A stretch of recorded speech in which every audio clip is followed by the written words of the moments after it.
As you might be able to tell by how my voice is sounding right now, I am feeling a little bit under the weather today, but I am bringing you this video today because I actually think that you can help cheer me up and make me feel a little bit better. How, you might ask? Well, that would be by completing the challenge that I have for you. And so I've had Amit Sheen on my channel a few times now. I've linked to the 2 videos that he's joined me with. They're linked down below, and I've linked to a third 3D video that I've done on my own a little while back.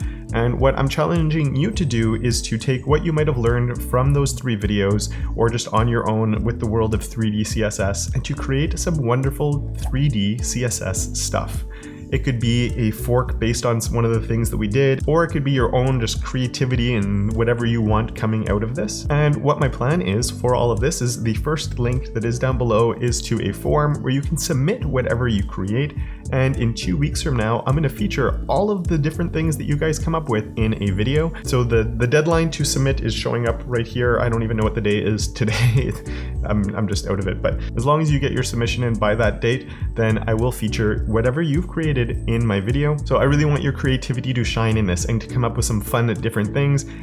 Anything you want, as long as it involves 3D CSS in one way or another. It could be hover effects, it could just be things spinning around, it could just be a static thing that's made and looks 3D. Whatever it is you can do. So don't feel like, oh, I'm just early in my CSS journey, I can't make anything too cool. It doesn't matter. I want you to push yourself, learn about 3D CSS. If you need a bit of a primer on those, again, those videos are linked down below to sort of give you an idea of maybe how you can get started with it all. There's also a few links down below to other resources like the MDN and a few other things that can also help with some of the properties and other things that you're going to need. So good luck, have a lot of fun with it, and I look forward to seeing the cool stuff that you guys create.